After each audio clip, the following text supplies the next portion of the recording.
Hi, എല്ലാ കൂട്ടുകാർക്കും daily വ്ളോഗ്സിൻ്റെ പുതിയ ഒരു വീഡിയോയിലേക്ക് വീണ്ടും സ്വാഗതം. എല്ലാവരും സുഖമായിട്ടിരിക്കല്ലേ?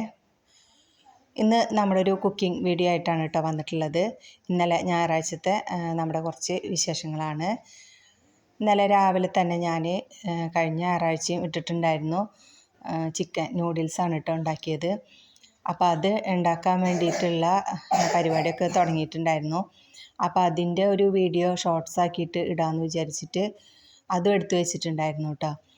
അപ്പോൾ ഞാൻ പിന്നെ എഡിറ്റ് ചെയ്യുന്ന സമയത്ത് നോക്കുമ്പോൾ നമ്മുടെ ലോങ് വീഡിയോയ്ക്ക് എടുത്തു വെച്ച വീഡിയോസൊക്കെ മിസ്സായിട്ടുണ്ടായിരുന്നു. എന്താ പറ്റിയെന്ന് അറിയില്ല. അപ്പോൾ പിന്നെ അതൊന്നും കിട്ടിയില്ല കേട്ടോ. പിന്നെ ഞാൻ സിമ്പിളായിട്ടുള്ളൊരു ബിരിയാണിയാണ് കേട്ടോ ഉണ്ടാക്കിയത്. ദം ബിരിയാണിയാണ് ഉണ്ടാക്കിയത്. ഇത് അടിപൊളി ടേസ്റ്റാണ് കേട്ടോ. ഉണ്ടാക്കാനായിട്ടും സിമ്പിളാണ്. തലേദിവസം തന്നെ നമ്മൾ ചിക്കനൊക്കെ സെറ്റാക്കി വെച്ചത് കാരണം കൊണ്ട് തന്നെ പണി തീരുന്നത് അറിഞ്ഞില്ല കേട്ടോ.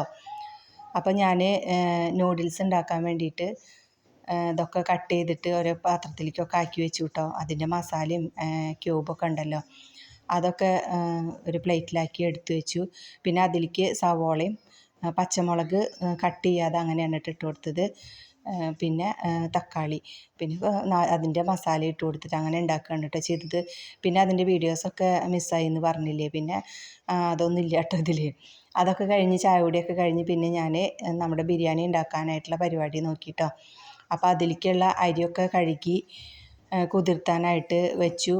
പിന്നെ പിറ്റേ ദിവസത്തേക്കുള്ള ചായക്കുള്ള ഉഴുന്നും പച്ചരിയൊക്കെ കഴുകി അതും വെള്ളത്തിലിട്ട് വെച്ചതാണ് കേട്ടോ. പിന്നെ നമ്മുടെ ബിരിയാണിയിലേക്ക് ആവശ്യമായിട്ടുള്ള സവോളയും പച്ചമുളകും ഇഞ്ചി പച്ചമുളക് ചതച്ചത് ഒക്കെ നമ്മളതവിടെ കട്ട് ചെയ്ത് റെഡിയാക്കി വെച്ചു. അതിന് ശേഷമാണ് കേട്ടോ ബിരിയാണി ഉണ്ടാക്കാനുള്ള പരിപാടി നോക്കിയത്. അപ്പോൾ ചിക്കനൊക്കെ പെട്ടെന്ന് തന്നെ ഒന്ന് ഫ്രൈ ചെയ്ത് എടുത്തു. ചിക്കനാണ് അധികം, റൈസ് കുറവാണ് കേട്ടോ. അപ്പോൾ മക്കളാണെങ്കിലും ഏട്ടനാണെങ്കിലും റൈസൊക്കെ കുറവേ കഴിക്കുള്ളൂ, ചിക്കൻ നല്ലോണം കഴിക്കും. അപ്പോൾ അതിൻ്റെ ഇടയ്ക്ക് നമ്മുടെ അരി കുതിർന്നപ്പോൾ ഞാനത് വെള്ളം പോകാനായിട്ട് ഒരു സ്ട്രെയിനറിലേക്ക് മാറ്റി വെച്ചിട്ടുണ്ടായിരുന്നു.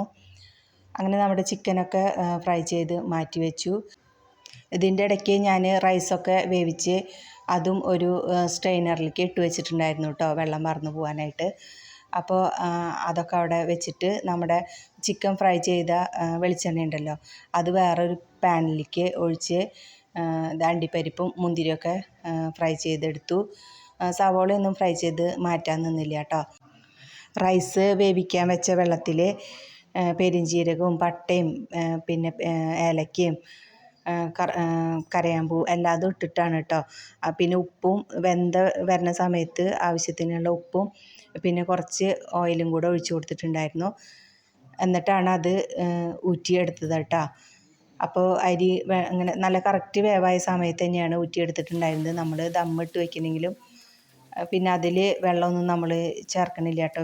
നമ്മുടെ ഈ ഒരു ചിക്കനിൽ തീരെ വെള്ളമൊന്നും ഇല്ലാതെയാണ് ഞാൻ നമ്മുടെ ദമ്മിട്ട് വെച്ചിട്ടുണ്ടായിരുന്നത്.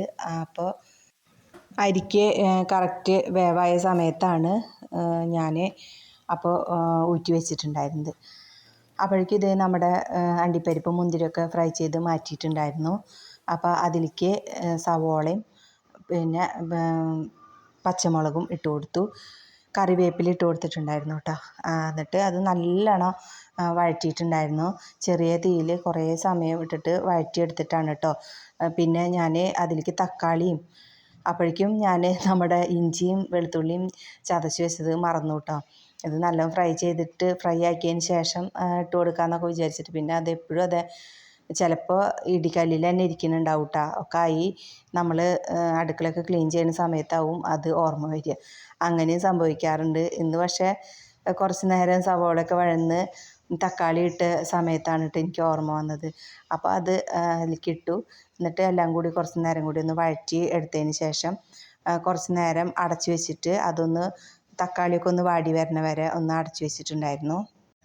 ഈ ഒരു മസാലയുടെയും ചിക്കൻ്റെയും ഒക്കെ ഒരു ടേസ്റ്റാണ് കേട്ടോ നമ്മുടെ ആ ഒരു റൈസിലേക്കും കിട്ടണത്. അപ്പോൾ ഇത് കുറച്ച് സമയം എടുത്തിട്ട് ചെറിയ തീയിലിട്ട് ഇങ്ങനെ വഴറ്റി എടുത്തിട്ട് വരുമ്പോഴാണ് കേട്ടോ ഇതിൻ്റെ ഒരു കറക്റ്റ് ടേസ്റ്റും ഒക്കെ നമുക്ക് കിട്ടണത്. അങ്ങനെ കുറച്ച് നേരം ഒക്കെ വഴറ്റി എടുത്തതിന് ശേഷം തക്കാളിയിലത്തെ വെള്ളമൊക്കെ വറ്റി വന്നപ്പോൾ ഞാനതിലേക്ക് മഞ്ഞൾപ്പൊടിയും പിന്നെ മല്ലിപ്പൊടിയും മുളക് പൊടിയും, മല്ലിപ്പൊടി കുറച്ചേ വേണ്ടുള്ളൂ കേട്ടോ. പിന്നെ മുളക് പൊടി ഒക്കെ ഇട്ട് കൊടുത്തു. പിന്നെ അതിലേക്ക് നമ്മുടെ ചിക്കനും ഇട്ട് കൊടുക്കാൻ കേട്ടോ. അതിലേക്ക് മുന്നേ ചിക്കൻ ഇട്ട് കൊടുത്തപ്പോഴാണ് തൈര് ഉണ്ടെന്ന് ഓർമ്മ വന്നത്. അപ്പോൾ തൈര് ഒഴിച്ചു കൊടുത്തു കേട്ടോ. അപ്പോൾ നല്ല സോഫ്റ്റായിരുന്നു നമ്മുടെ ഈ ഒരു ചിക്കൻ കഴിക്കാനായിട്ട്. ബിരിയാണിയും നല്ല അടിപൊളിയായിട്ടുണ്ടായിരുന്നു. നമ്മൾ മുന്നേ തന്നെ ചിക്കനൊക്കെ സെറ്റാക്കി എടുത്ത് വെച്ചിട്ടുണ്ടെങ്കിൽ ഇനിയിപ്പോൾ സവോളയും ഒക്കെ കുറച്ചല്ലേ, സവോളയൊക്കെ ഞാൻ 2 സവോള എടുത്തിട്ടുള്ളൂ കേട്ടോ. അധികം മസാലയൊന്നും ആവശ്യമില്ല. പിന്നെ ചെറിയ തക്കാളിയായിരുന്നു, കുഞ്ഞി തക്കാളിയായിരുന്നു കേട്ടോ. അപ്പോൾ അതുകൊണ്ട് 3 എണ്ണം എടുത്തിട്ടുണ്ടായിരുന്നു. അപ്പോൾ നമുക്ക് പണിയൊന്നും എളുപ്പമായിരുന്നു കേട്ടോ. എനിക്കിത് ഒക്കെ ചെയ്യാനായിട്ട് തീരെ പണികളേ ഇല്ലാത്ത പോലെയാണ് കേട്ടോ തോന്നിയത്. നമ്മളെല്ലാതും റെഡിയാക്കി എടുത്തു വെച്ച കാരണം കൊണ്ട്. ഇനിയിപ്പോൾ നമുക്ക് വെളുത്തുള്ളി അങ്ങനെയൊക്കെയാണ് അല്ലേ അന്ന് ഉണ്ടാക്കുന്ന സമയത്ത് തോല് കളഞ്ഞിട്ടില്ലെങ്കിൽ കുറേ സമയം എടുക്കണത്. എനിക്കൊക്കെ അങ്ങനെയാണ് കേട്ടോ. സവോള കട്ട് ചെയ്യാനും തക്കാളി കട്ട് ചെയ്യാനൊക്കെ സെക്കൻഡ് വെച്ചിട്ട് അങ്ങനെ കഴിയും. അപ്പോൾ അതേ നമ്മുടെ മസാലയൊക്കെ മുളക് എല്ലാതും ഇട്ട് കൊടുത്ത് കുറച്ച് നേരം വഴറ്റി കൊടുത്തതിന് ശേഷം നമ്മുടെ ഫ്രൈ ചെയ്ത ചിക്കൻ അതിലേക്ക് ഇട്ട് കൊടുത്തിട്ടുണ്ടായിരുന്നു. എന്നിട്ട് കുറച്ച് തൈരും കൂടി ഒഴിച്ചു കൊടുത്തിട്ട് എല്ലാം കൂടെ നല്ലപോലെ മിക്സാക്കി എടുത്തു കേട്ടോ. പിന്നെ ഈ ഒരു പാനിൽ നമുക്ക് റൈസ് ഇട്ടിട്ട് ദമ്മ് ചെയ്യാനായിട്ടുള്ള ഒരു ഇതില്ല കേട്ടോ. അപ്പം ഞാൻ വേറൊരു വലിയ പാത്രം എടുത്തിട്ട് അതിലേക്ക് ഇതെല്ലാം ഇട്ട് കൊടുത്തു. എന്നിട്ട് അതിൻ്റെ മീതെ നമ്മൾ വേവിച്ച് വെച്ചിട്ടുള്ള റൈസും കൂടെ ഇട്ട് കൊടുത്തു. എന്നിട്ട് എല്ലാം ഒന്ന് പരത്തിയിട്ടതിന് ശേഷം നമ്മുടെ അണ്ടിപ്പരിപ്പ് മുന്തിരിയൊക്കെ ഫ്രൈ ചെയ്ത് എടുത്ത് വെച്ചിട്ടുണ്ടായിരുന്നല്ലോ, അപ്പോൾ അതൊക്കെ അതിൻ്റെ മീതെ ഇട്ട് കൊടുത്തു.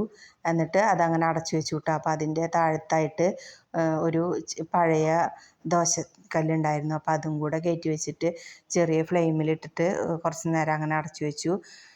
പിന്നെ ഫ്ലെയിം ഓഫാക്കിയിട്ടോ. ഒരു 10-15 മിനിറ്റ് കഴിഞ്ഞപ്പോൾ ഫ്ലെയിം ഓഫാക്കിയിട്ടുണ്ടായിരുന്നു. അത് കഴിഞ്ഞിട്ട് പിന്നെ കുറേ സമയം നേരത്തെ തന്നെ നമ്മുടെ ഭക്ഷണമൊക്കെ ആയിട്ടുണ്ടായിരുന്നു കേട്ടോ. പിന്നെ ഏട്ടൻ ഉണ്ടായിരുന്നില്ല, ഒരു കല്യാണം ഉണ്ടായിരുന്നു, അപ്പോൾ അതിന് പോയി. പിന്നെ ഞാനും മക്കളായിരുന്നു കേട്ടോ. അപ്പോൾ അവർക്ക് രാവിലെ നൂഡിൽസൊക്കെ കഴിച്ചുകൊണ്ട് തന്നെ പെട്ടെന്ന് വിശപ്പൊന്നും ഉണ്ടായിരുന്നില്ല. അപ്പോൾ ഒരു 1:30-1:45 ആയപ്പോഴാണ് കേട്ടോ നമ്മൾ ഭക്ഷണമൊക്കെ കഴിച്ചത്. അപ്പോൾ കുറച്ച് സമയം ഇങ്ങനെ ബിരിയാണി ആണെങ്കിലും മന്തി ആണെങ്കിലും അങ്ങനെ ഇരിക്കുമ്പോഴാണ് കേട്ടോ, തീയൊക്കെ ഓഫ് ചെയ്തതിന് ശേഷം കുറച്ച് നേരം അങ്ങനെ ആ ചെമ്പിൽ ഇരിക്കുമ്പോഴാണ് അതിൻ്റെ ഒരു ടേസ്റ്റ് ഒന്നും കൂടിയും കൂടുന്നത്. അപ്പോൾ ഉണ്ടാക്കിയ ഉടനെ കണ്ട് കഴിക്കുന്നതിനെക്കാട്ടിലും നല്ല ടേസ്റ്റ് ഉണ്ടാവും കേട്ടോ. അപ്പോൾ ഞങ്ങൾ ഭക്ഷണമൊക്കെ കഴിച്ചു. അത്രയൊക്കെ ആയിരുന്നു കേട്ടോ അന്നത്തെ നമ്മുടെ വിശേഷങ്ങൾ. നിങ്ങൾക്ക് എല്ലാവർക്കും ഇഷ്ടപ്പെട്ടു എന്ന് വിചാരിക്കുന്നു. ഇതുപോലെ ഉണ്ടാക്കി നോക്കാത്ത കൂട്ടുകാരൊക്കെ ഉണ്ടെങ്കിൽ എന്തായാലും ഒന്ന് ഉണ്ടാക്കി നോക്കണം കേട്ടോ. പിന്നെ ഞങ്ങൾ ഭക്ഷണമൊക്കെ കഴിച്ചു. നല്ല ടേസ്റ്റ് ഉണ്ടായിരുന്നു. അപ്പോൾ ഇന്നത്തെ വീഡിയോ ഇത്രയേ ഉള്ളൂ. നിങ്ങൾക്കെല്ലാവർക്കും ഇഷ്ടപ്പെട്ടു എന്ന് വിചാരിക്കുന്നു. പുതിയ ഒരു വീഡിയോ ആയിട്ട് പെട്ടെന്ന് തന്നെ വരാം. എല്ലാ കൂട്ടുകാർക്കും ബായ്.